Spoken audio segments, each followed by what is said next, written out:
Back to live show. Right, Shravan గారు, మీరేమో అధికారంలోకి వచ్చేస్తాం, ఒకసారి రైతు రుణమాఫీ చేస్తాం, లేకపోతే నిరుద్యోగ భృతాన్ని మీరు ఒక హామీలు ఇచ్చే ప్రయత్నం. అసలు మీకు అధికారంలోకి వచ్చే ఆశ అక్కర్లేదు, రాష్ట్రంలో కానీ దేశంలో కానీ మీకే నిరుద్యోగ భృతి ఇస్తామని మంత్రి అంటున్నారు కేటీఆర్. ఇంతకుముందు అడిగిన ప్రశ్నకు కూడా సమాధానం చెప్పారు. ఇప్పుడు ఇదేంటంటే వెనకటికి ఒక పాట ఉందండి, అవునంటే కాదనిలే కాదంటే అవుననిలే అని చెప్పిన ఒక పాట ఉందన్నమాట. ఇప్పుడు కేటీఆర్ గారు అంత స్పష్టమైన క్లారిటీ మీటింగ్లు పెట్టించుకోవాల్సిన అవసరం ఏమొచ్చింది అంటేనే there exist some kind of ఏదో ప్రాబ్లం ఉందనేటువంటి ఎమ్మెల్యేలు వచ్చి అడిగారు నియోజకవర్గాలు పెట్టమని, అందుకే పెడతారు. మీటింగ్ల గురించి కాదు, హరీష్ రావు గారితో ఉన్నటువంటి మీరు అడిగారు గ్యాప్ ఉందా అని మీరు అడిగారు. అంటే గ్యాప్ లేకపోతే లేదు అని చెప్పుకోవాల్సిన అవసరం లేకుండే ఒకటి. రెండవది ఆయన ఇక్కడికి పోరు, ఆయన ఎక్కడికి పోరు, హరీష్ రావు గారు ఎక్కడికి పోరు అని చెప్పని ఒక రకమైనటువంటి ఒక మాటలు మాట్లాడటంలో ఏదో సమస్య ఉంది అనేటువంటి స్పష్టం అవుతుంది. సరే, అది వాళ్ళ పార్టీ అంతర్గత సమస్య అనేప్పటికీ కూడా ఇలా అన్ఫార్చునేట్లీ ఏంటి అంటే ఒక ఉద్యమ ప్రస్థానంలో వచ్చినటువంటి ఒక ప్రభుత్వం ఆధిపత్య అహంకారంతో మాట్లాడుతూ ఉన్నారు. ఇవాళ ప్రశ్నించిన ప్రతి గొంతుకను మొత్తం పార్టీ మీరు మంత్రి కేటీఆర్ గారు మాట్లాడుతూ ఉన్నారు. టీఆర్ఎస్ పార్టీలో ఉన్నటువంటి అగ్రశ్రేణి నాయకత్వం అంతా కూడా అట్లాగే మాట్లాడుతూ ఉంది. ఆధిపత్యం నరనరాన ఎక్కించుకొని ఒక అహంకారంతో మాట్లాడుతూ ఎవరిని పడితే అది ఏది పడితే అది మాట్లాడి మనమేమో గలీజు పార్టీ కాంగ్రెస్ పార్టీ అని చెప్పని వాళ్ళ నాయన పుట్టింది అదే పార్టీలో. 20 ఏళ్ళు చేసిన చండాలని 3 ఏళ్ళు వాళ్ళ నాయన కూడా 20 ఏళ్ళు కాంగ్రెస్ పార్టీలో సభ్యుడు. ఇదే హనుమంతరావు గారి కార్యవర్గంలో సభ్యుడు ఆయన, పెద్ద నాయకుడు, రాష్ట్ర నాయకుడు ఆయన, ఢిల్లీలో పెద్ద నాయకుడు, ఇక్కడ కూడా పెద్ద నాయకుడు ఆయన. మరి ఆ గలీజులో ఆయన కూడా భాగమే. సో ఇవన్నీ తెలిసి తెలవక మాట్లాడుతున్నారా, లేకపోతే తెలిసి తెలవనట్టు నటిస్తూ మాట్లాడుతున్నారా? ఒక అహంకారంతో బ్యాన్ రైటం వచ్చేస్తుంది కదా. గలీజ్ కాంగ్రెస్ అంటే బ్యాన్ రైటం వచ్చేస్తుంది, లేకపోతే మేమే నిరుద్యోగ అయితే బ్యాన్ రైటం వచ్చేస్తుంది. వార్తల్లోకి ఎక్కాలా, న్యూస్ మేకర్ కావాలా, ఏది మాట్లాడితే చలామణి అవుతుంటే కాలంతో మాట్లాడుతున్నారు. ఆయన సమరైజ్ చేసిన పాయింట్ ఏంటంటే మరో ప్రత్యామ్నాయానికి ఇక్కడ అవకాశం లేదు, నెంబర్ 1. రెండోది, మరో 10 ఏళ్ల పాటు కేసీఆర్ గారు ముఖ్యమంత్రిగా ఉంటారని నెంబర్ 2. రెండు విషయాలు సార్. ఇక్కడ ప్రజలు ఎవరిని ఎన్నుకుంటారు, ఎందుకు ఎన్నుకుంటారు అనేటువంటి ఒక అంశం ప్రజలకు వదిలిపెట్టాలి. ఇది మేమే అధికారంలో ఉంటాం అనటం ప్రజలను అవమానించినట్టు, ఇది అహంకారానికి ప్రతీక. రెండో పాయింట్ ఏంటంటే, ఎందుకండి రెండో టర్మ్, ఎందుకు మీరు 10 ఏళ్ళు అధికారంలో ఉంటారు? రుణమాఫీ ఒకసారి చేస్తామని చెప్పని 4 ఏళ్ళు నానా యాత్రలు పెట్టి రుణమాఫీ చేసి అది కూడా మిత్తికి సరిపోయేటువంటి రుణమాఫీ చేసినందుకు మీకు ఉంటారా? 3300 మంది రైతులు చనిపోతే కేవలం 60 మంది రైతులకే నష్టపరిహారం ఇచ్చినందుక, లేకపోతే బీసీ విద్యార్థులు చదువుకోకుండా ఫీ రియంబర్స్మెంట్ పథకాన్ని తుంగలు దొక్కినందుకు మీరు 10 సంవత్సరాల అధికారులు ఉంటారా? లేకపోతే అప్పనంగా దొడ్డిదారిన జీవాలు పట్టుకొచ్చి భూమిని దోపిడీ చేసినందుకోసం అని చెప్పని మీరు 10 సంవత్సరాల అధికారంలో ఉంటారా? లేకపోతే ప్రాజెక్టులు కట్టి, ఇరిగేషన్ ప్రాజెక్టులు కట్టి ఇష్టారాజ్యంగా దోపిడీ చేసినందుకు అధికారంలో ఉంటారా? లేకపోతే దళితులు ముఖ్యమంత్రి చేసిన తుంగలు దొక్కినందుకు 10 సంవత్సరాల అధికారులు ఉంటారా?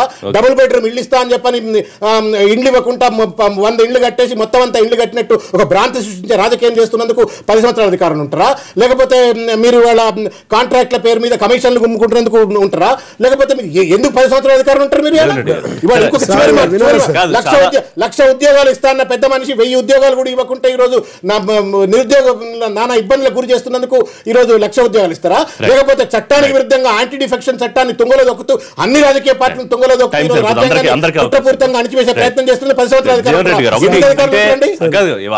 ఏమీ లేకుండా, అంటే నిప్పులు లేకుండా పొగొస్తుందా అన్నట్టు ఎందుకు శ్రావణ్ లాంటి వ్యక్తులు ఈ విధంగా డిబేట్లలో కానీ, టీవీలలో కానీ, ప్రెస్ మీట్లలో కానీ ప్రజలను తప్పుదో పట్టిస్తున్నారు ఉద్దేశంతో గౌరవ ముఖ్యమంత్రి కేసీఆర్ గారు ఈ రాష్ట్రం ఏర్పడ్డ తర్వాత 212 జీవోల రూపంలో మేనిఫెస్టోను 100% అమల్లోకి తీసుకొచ్చినటువంటి పనులు ఏవైతే చేసినామో ఆ పనులను చెప్పడానికే జనహిత సభలు సార్.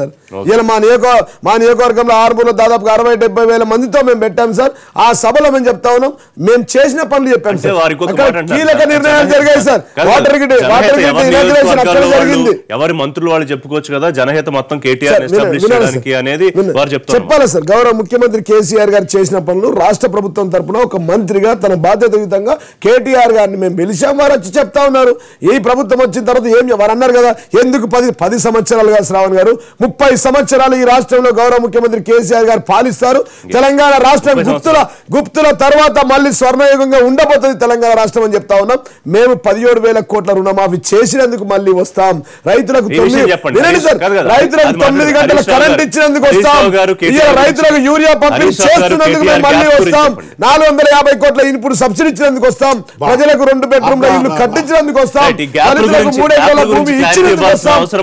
పిల్లగాళ్ళకు హాస్టళ్లలో సన్నబియ్యం ఇచ్చినందుకు 30 ఏళ్ళు ఈ రాష్ట్రాన్ని పాలిస్తాం సార్. ఇద్దరి మధ్య గ్యాప్ లేదని పదే ఎందుకు చెప్పుకోవాల్సి వస్తుంది అంటే ఇప్పుడు 100% సార్ ఎందుకు గ్యాప్ ఉంటుంది సార్? ఇది ఉద్యోగ పార్టీ, గౌరవ ముఖ్యమంత్రి కేసీఆర్ గారు అనవసరంగా ప్రతిపక్ష పార్టీ నాయకులు వారికి చేతగాక వాళ్ళ పార్టీని అభివృద్ధి చేసుకోలేక వాళ్ళ పార్టీ మునిగిపోయింది, వాళ్ళ పార్టీ దుకాణం బంద్ అయిన ఉద్దేశంతో మా కుటుంబంలో కలహాలు తీసుకురావాలనే ఉద్దేశంతో హరీష్ రావు గారు కాంగ్రెస్ కి రండి, హరీష్ రావు గారు బీజేపీ ఎందుకు వెళ్తారండి?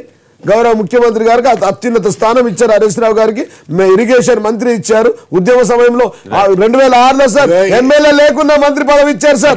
అట్లాంటి గొప్ప అవకాశాలు ఇచ్చినటువంటి గౌరవ ముఖ్యమంత్రి గారిని వదిలి ఎందుకు వెళ్తారు? ఆ చర్చ ఎందుకు కావాలని ఈ పార్టీలో అంతర్గత కళాలు సృష్టించాలని, కుటుంబంలో అంతర్గత కళాలు తీసుకురావాలని కాంగ్రెస్ పార్టీ చేస్తుంది. కాంగ్రెస్ పార్టీకి చేతగాక మీకు దమ్ము ధైర్యం ఉంటే ప్రజల వద్దకు వెళ్ళండి. 17,000 కోట్ల రుణమాఫీ ఎందుకు ఇచ్చారని అడగండి, 9 గంటల కరెంట్ ఎందుకు ఇచ్చారని అడగండి, ఎరువుల పంపిణీ ఎందుకు చేస్తున్నారని అడగండి. అప్పుడు ప్రజలు చెప్తారు సార్. ఏం రిషి గారు 36 నోటిఫికేషన్ల ద్వారా దాదాపుగా ఇప్పటికే 26,000 ఉద్యోగాలు ఇచ్చాం సార్. 1000 ఉద్యోగాలు ఇవ్వాలని చెప్పి ప్రకాష్ రెడ్డి.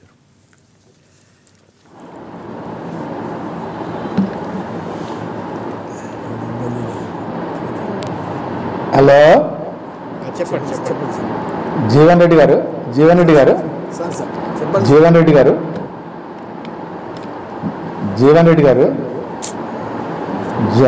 సార్ ఒకటే రిషి గారు, ప్రతి సందర్భంలో మాది ఉద్యమ పార్టీ, మేము ఇష్టం వచ్చినట్టు చేస్తాము, ఇంకెవరు చేయలేదు అనేది అయితే మాట్లాడుతున్నారో అది చాలా పొరపాటు అండి. ఉద్యమ పార్టీ ఒక టీఆర్ఎస్ పార్టీ కాదండి. తెలంగాణ రావడానికి జీవన్ రెడ్డి గారు ఒక్క నిమిషం తెలంగాణ రావడానికి 4 కోట్ల ప్రజల యొక్క భాగస్వామ్యంతో ఇవాళ తెలంగాణ వచ్చిందనే వాస్తవం మనం ఇక్కడ గ్రహించవలసిన అవసరం ఉన్నది. Number 1 sir.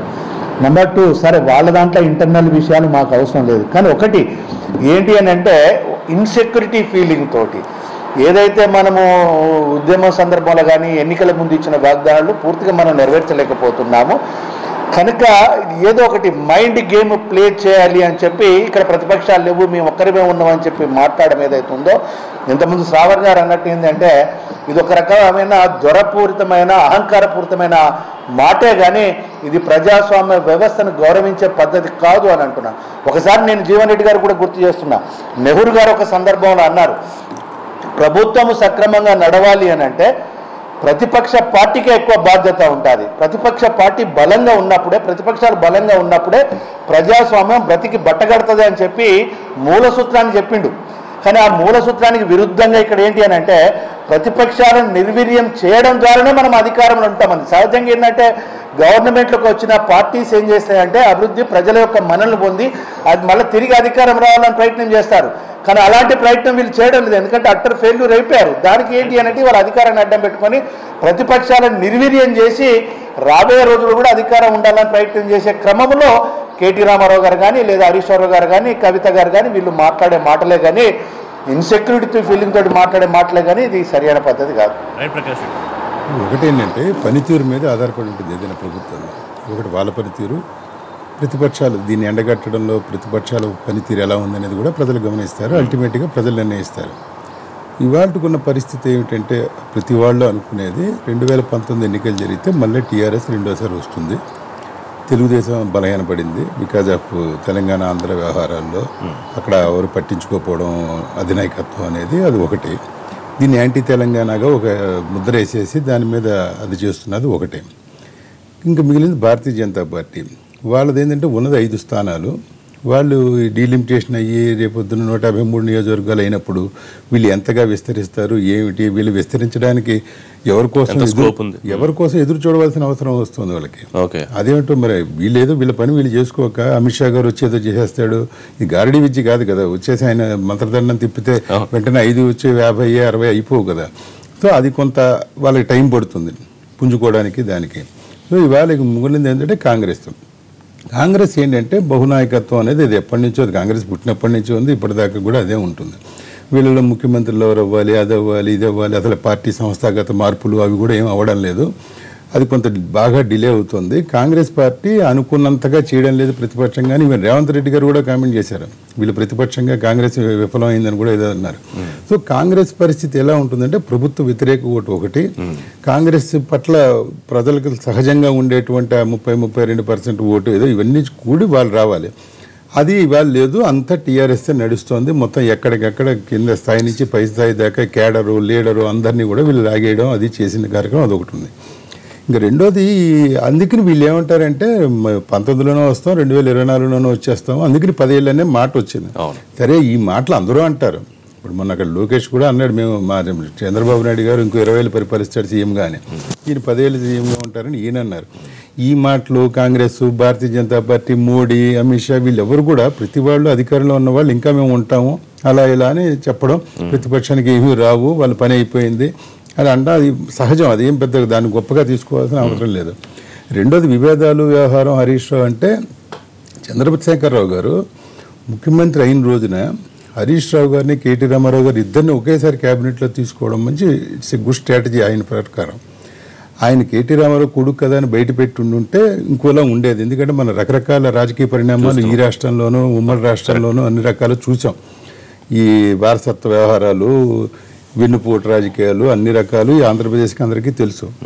సో ఎప్పుడైతే కేటీ రామారావుని తీసుకోవడం గుడ్ స్ట్రాటజీగా తీసుకోవడంతో ఏమైందంటే సమానంగా అక్కడ అయిన తర్వాత మిగతా వాళ్ళందరూ సమానులే అన్నట్టుగా ఏదో ఒక భావన కలిగింది. హరీష్ రావు వైపు గ్రూప్ అనుకున్నా, కేటీఆర్ వైపు ఇంకో గ్రూప్ వెళ్ళినా ఇలాగ ఎమ్మెల్యేల్లో వాటిల్లో అదొక ఇది అయిపోయింది. అయిపోయిన తర్వాత ఎంత కాదు కూడదు అనుకున్నా బ్లడ్ ఈ థిక్కర్ దాన్ వాటర్. ఆయన ఉండేది ఆయన ఇంట్లోనే ఉంటాడు.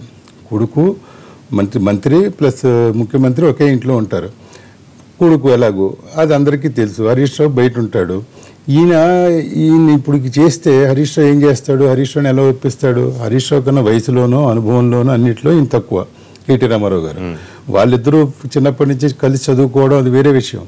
చేసుకున్న తర్వాత రేపు కేటీ రామారావు అయితే ఎలాగ ఈయన అడ్జస్ట్ అవుతాడు ఆ క్యాబినెట్లో అనేది కూడా ఉంటుంది కదా. ఇదే ఒక ఇంటర్వ్యూలో అడిగితే చాలా తెరిచి ఒక గదిలో కూర్చోబెట్టి 10 సార్లు అడిగితే నువ్వు సరే ఒకవేళ కేసీఆర్ గారే నో కేటీఆర్ని చేస్తున్నానంటే నువ్వేం చేస్తావు 10 సార్లు అడిగితే ఏం చేస్తాను ఆయన ఏం చెప్తే అదే నాకు రాజకీయ జన్మనిచ్చింది ఆయన అలా అని చెప్పాడు ఆయన. సో అదే టైంలో ఫస్ట్ జనహిత మీటింగ్ ఈయన జీవన్ రెడ్డి గారే పెట్టాడు ఆర్మూర్లో. వేల మంది, ఆయన ఏదో పవన్ కళ్యాణ్, చిరంజీవి వీళ్ళందరికన్నా ఎక్కువ మీటింగ్ పెడతానన్నాడు, పెట్టాడు, సక్సెస్ఫుల్గా ఏదో చేశాడు. మరి ఆయనకి తర్వాత ఏం గిట్టుబాటు అవుతుందో రాజకీయంగా అది మనం చూడాలి. ఈయన ఫస్ట్ మీటింగ్ పెట్టాడు, ఇక అలా 2-3 మీటింగ్లు హుస్నాబాద్లో అయింది, ఇక్కడ అయింది, జగిత్యాలలో ఇలాగ ఏదో చేస్తున్నారు. ఇదేంటంటే ఆయన ఒక ఏడాదిగా కేటీఆర్ రామారావుని తన కొడుకుని మిగతా వాళ్ళతో కన్నా కొంచెం ఎక్కువగా ప్రొజెక్ట్ చేస్తున్నమాట వాస్తవం. అది అందులో ఎవరికి సందేహాలు అక్కర్లా. అది అయినప్పుడు ఇది ఎలా వస్తుంది అనేది దీని వయా మీడియాగా ఇప్పుడు లేదు. హరీష్ రావు గారు కూడా అంటున్నారు కదా 10 ఏళ్ళు సీఎం కేసీఆర్ గారే ఉంటారు. కేసీఆర్ గారు ఉంటే వీళ్ళందరూ కలిసి ఉంటారు అంతే.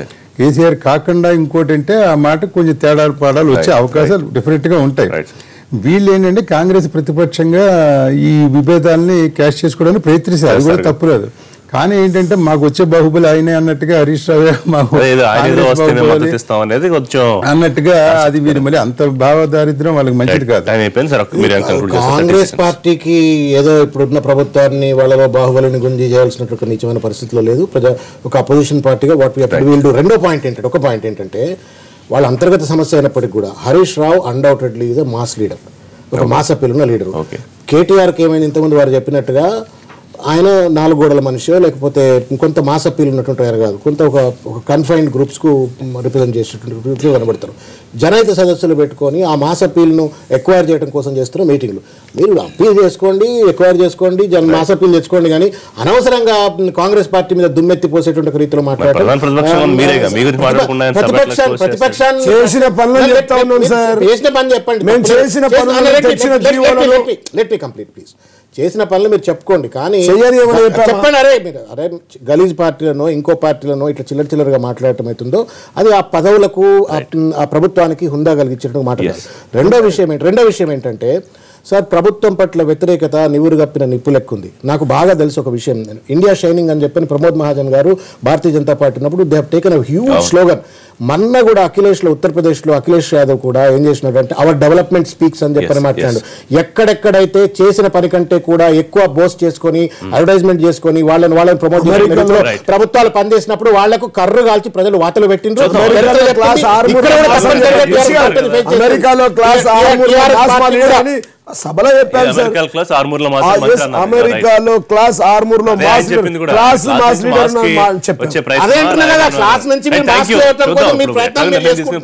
ప్రకాష్ రెడ్డి గారు వరంగల్ నుంచి లైవ్ లో అందుబాటులోకి వచ్చినందుకు థ్యాంక్ యూ. జగన్ రెడ్డి గారు, థ్యాంక్ యూ శ్రవణ్ గారు, థ్యాంక్ యూ కృష్ణారావు గారు. ఇది వాళ్ళ లైవ్ షో. రేపు లైవ్ షో తిరిగి కలుద్దాం. Keep watching NTV.